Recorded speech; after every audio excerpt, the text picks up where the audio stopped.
Hey guys, Jay here. So we all have different preferences, right?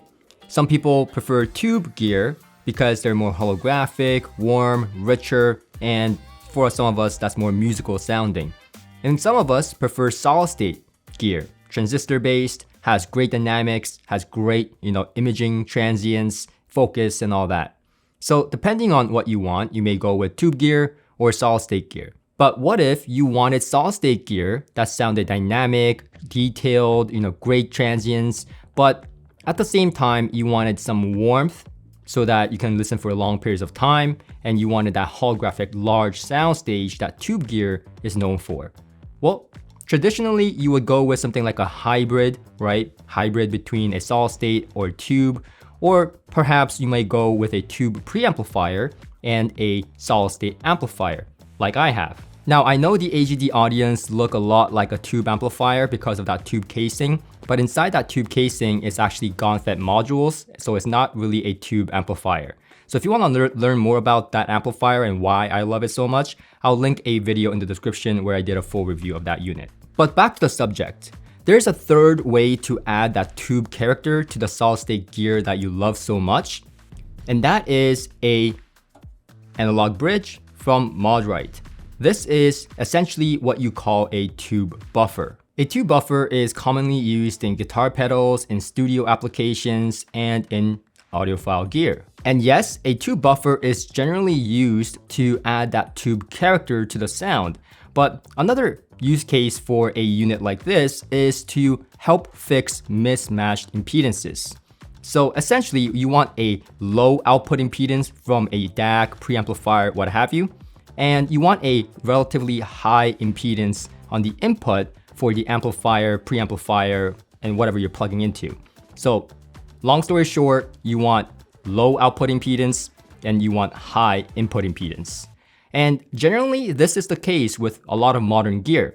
But when it comes to vintage and some other units, in the world of exotic hi-fi, you could face mismatched impedances. And that's where this comes in. A unit like this not only ensures that you have matched impedances between two different components, but it also optimizes it because it has high input impedance and a low output impedance of its own. And I know, being an audiophile myself, I've been told numerous times by many different folks that adding a unit to your system, especially something like a buffer, something deemed as unnecessary, an addition to the main components of your system, can degrade the sound.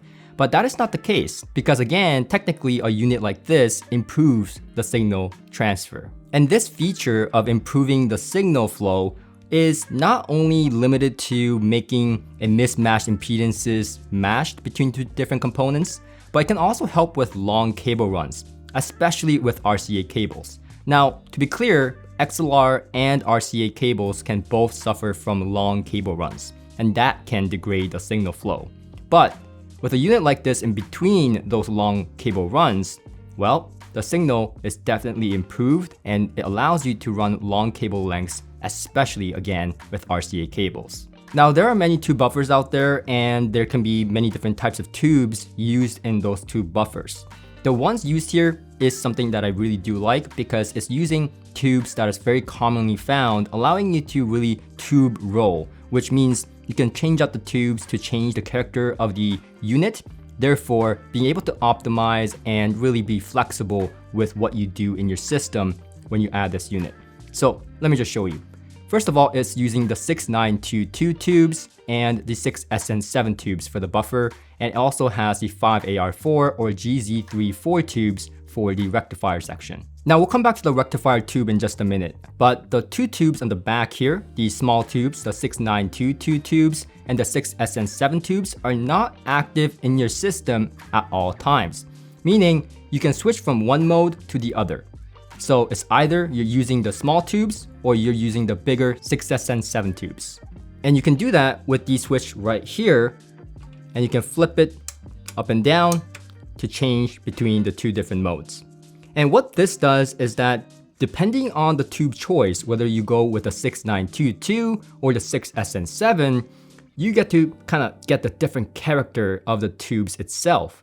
So my general kind of feedback and my experience with the tubes here is that the smaller 6922 tubes, and what that does in my system is it elevates the high frequency a little bit, giving you a little bit more bite on the top end, and it really opens up the soundstage. It's the most holographic setting that I have come to find with this unit.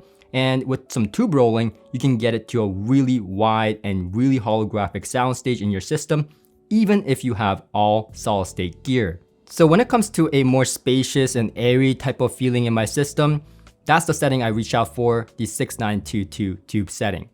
But when it comes to a more meat to the bone, more fatter, more texture in the bass, with a much easier to digest high frequency to relieve that fatigue for long listening sessions, I do love the bigger 6SN7 tubes, and in that mode, I prefer it in a system where I feel like it's a little bit too lean, a little bit too bright, and I want to smooth that out just a little bit and fatten up the sound so that it's not so lean in my system. And the 6SN7 tube really adds that musicality by adding textures and that meat to the bone in the mid-range, making it sound more fatter instead of that lean sound that I do not like.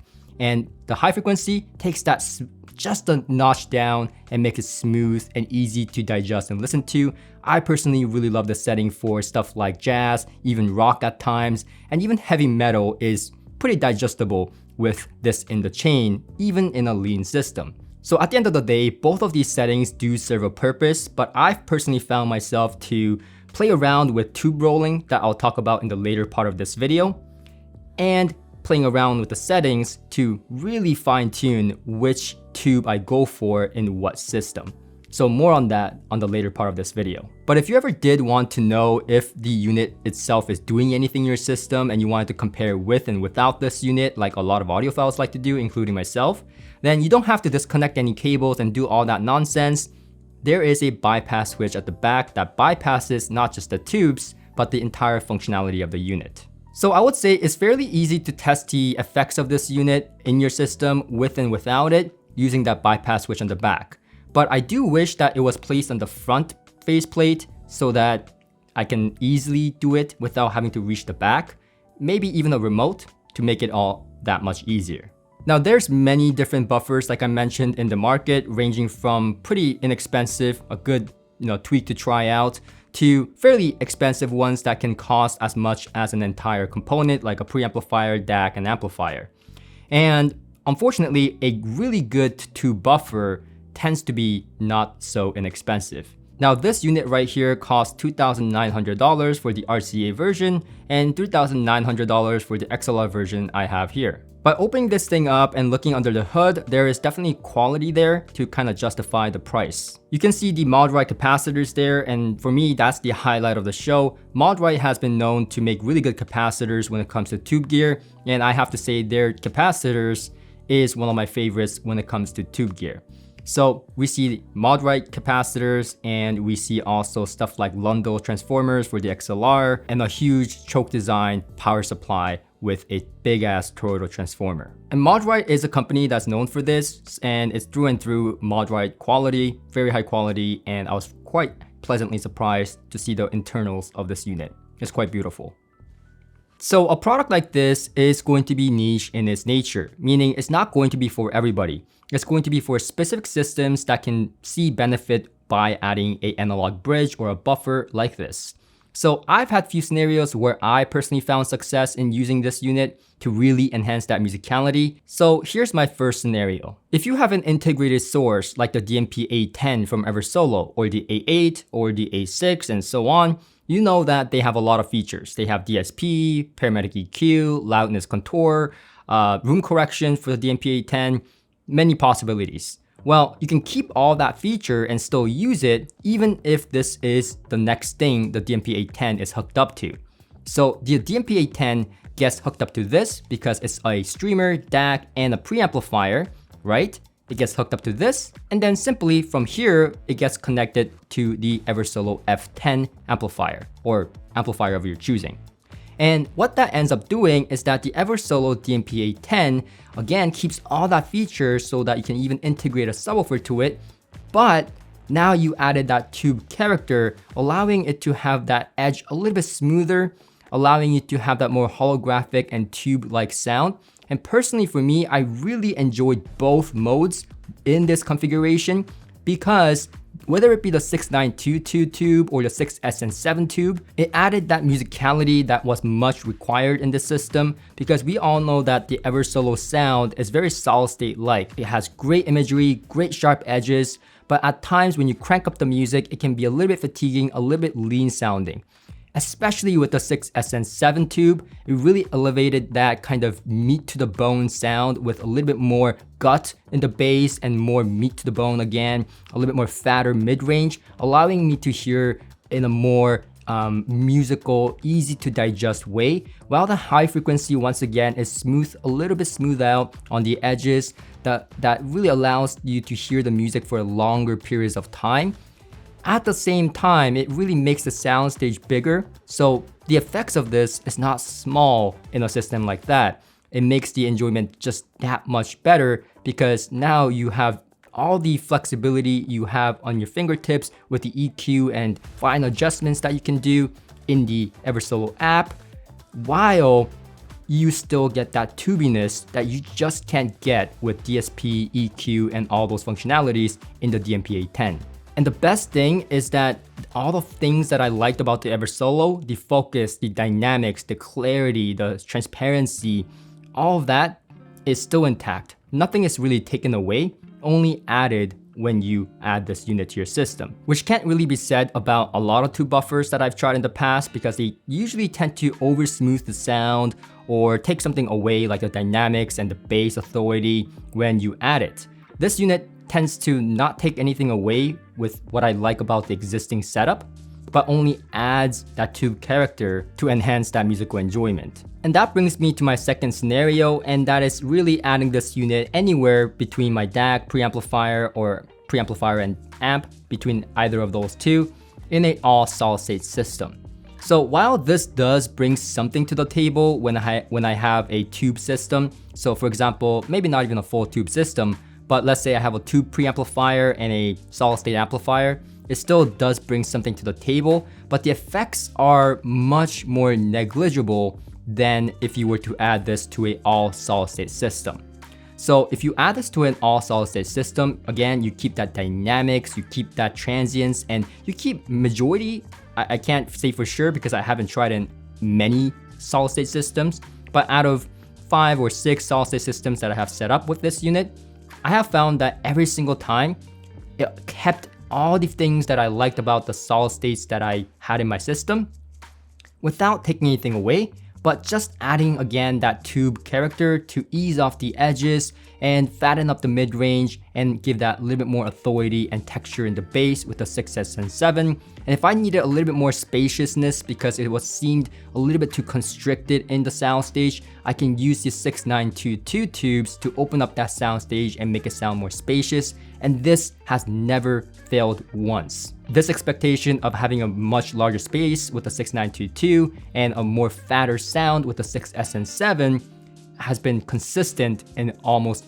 every single solid state system that I have tried with this unit. So this unit comes highly recommended from me if you have an all solid state system and you love everything about it. You love the dynamics, you love the transients, you love the focus and imagery, the details, but you just want to have a little bit more smoothness on the edges, just a tad bit, with a more holographic soundstage and perhaps even a little bit more meat to the bone, then I think this unit can do you wonders in a solid state system. Now the last scenario, but really not the least, and probably my favorite way of using this unit is to use it with my R2R DACs that I love so much, from Denafrips, Holo Audio, Live, and so on. And you guys know that I love my R2R DACs for that, again, that holographic, warm, rich sound, that musicality, that airiness of an R2R DAC that just simply, for me, is hitting the right spot. And this makes it hit the right spot even more. I'm not gonna lie, while I do love R2R DACs, I have always asked and begged these companies to perhaps add a tube buffer or tube output stage to add that little bit more tube character to the sound, and I personally think that would do wonders, but I really haven't seen too many R2R DACs with a tube output section, aside from something like Audio Note that costs a lot more than just simply adding this to a R2R DAC of your choice. And the effects of doing that is exactly what you would imagine. I'm kind of surprised actually how well this worked. Like having an R2R DAC connected to this going into my preamplifier really makes the R2R DAC almost like a hybrid between an R2R and a tube DAC. It's like a combination. So while you retain all that beautiful musicality that the R2R DACs are known for with that airy highs and warm sound, all slightly different sounds depending on the brand. But when you add this, whether it be the 6922 or the 6N7, definitely you get that more tube character. But personally, I really enjoyed the 6922 mode on all of my R2R DACs because it adds that more spaciousness to where the sound is very holographic to where I would say even adding a very good tube amplifier in your system may not result or yield in that kind of spaciousness I heard with R2R DACs plus this unit. Now I did say that I prefer the 6922 tubes with the R2R DACs, but that really comes down to the tube rolling I find, because this unit comes with JJ tubes. But with the JJ tubes, while the general kind of sound signature I described of the 6N7 versus the 6922 still exist, I found that the overall tuning, the sound profile can be tweaked quite a bit with some tube rolling. And it all comes down to this tube right here. And this is the tube that I said we'll be coming back to in the beginning of the video. This is the rectifier tube. And the rectifier tube is always active whether you use the 6S7 or the 6922. So it always affects the sound, it always affects what this unit does and how it sounds. So choosing the right rectifier tube goes a long way. Personally for me, I chose the Sylvania tubes because that gave a nice, rich, muscular sound, much like the 6SN7 tube. But the difference here was that now I can go and get a very open and spacious and crispy sounding, really nice tube called the Amperix SQ tube for the 6922. And not just because this tube is called a special quality tube, but really it's a special tube. It really makes the high frequency refined while opening up that extension in the high frequency, making things sound so much more airy, more holographic, and just a joy to listen to. But now the difference is, instead of the JJ tube, I have the 5AR4 from Sylvania that fattens up that sound. So what ends up happening when you combine the 6922 from Amperix and this NOS tube from Sylvania, you get this marriage of a perfect balance between having that richness in the mid-range and textures in the bass with an open, spacious high frequency and holographicness. Kind of like combining the best of both worlds between the 6SN7 and the 6922 tubes. Now the downside of that is that the 6SN7 tube now that I've chosen, the Sylvania Bad Boys, which really, these are some bad boys. They are really rich sounding and textured, and married with the Sylvania, it just is a little bit too much warmth, and that can be very beneficial in a bright system, like I mentioned. But with the R2R DACs, I did personally find that the 6922 in this configuration with this Sylvania rectifier tube did wonders and was my personal favorite choice. Now to come to this conclusion, I have spent over about $1,000 in tubes, buying new old stock and some new tubes as well to test out numerous different tubes and in different combinations so that I get the right balance that I think is the best to recommend you guys. So if you appreciate that effort, please make sure to click that like button on this video so that I can make more of these videos just like this. Thank you in advance, really appreciate it. Now, I think that the creativity is the limit with a unit like this. Once you get the unit, again, given that you have the need for a unit like this, you are gonna be having a lot of fun tube rolling and matching. It doesn't even have to be the tubes that I recommended here, even though I've tried a lot of different tubes and found this to be the best match with this unit. You can go out and try different tubes that I even haven't tried to see what that does in your system. And you know your system best, so if you find that the high frequency is slightly bright for you and you want to taper down that a little bit, or you want to fatten up that lean sound in your system to make it more meat to the bone in the mid-range, you want more textures in the bass, what have you. Whatever you want, you can tube roll, you can change the settings from 6922 or the 6SN7. My main kind of advice is that when you do tube roll, try to make one setting better, not both. Because the 6SN7 and the 6922 gives almost opposing flavors. If you try to please both parties, both tubes, then you might run into a little bit of a, not here nor there. Do what I did, it's my advice. If you want the 6922 tubes to be optimized, then match the rectifier tube to that mode and use it that way. At the end of the day, you're gonna choose one or the other. And I personally found that over the long run, I personally stuck with the 6922 mode way more than the 6SN7. And eventually the 6SN7 tubes were kind of faded out and I just kind of stuck to the 6922 because that worked best with the R2R DACs that I had. So long story short, I think this unit fits a certain niche, certain need in a certain system, but it's not going to be for everyone. And that's for you to decide. So thank you for watching. Make sure to subscribe and like this video, and I'll see you guys on my next one. Until next time.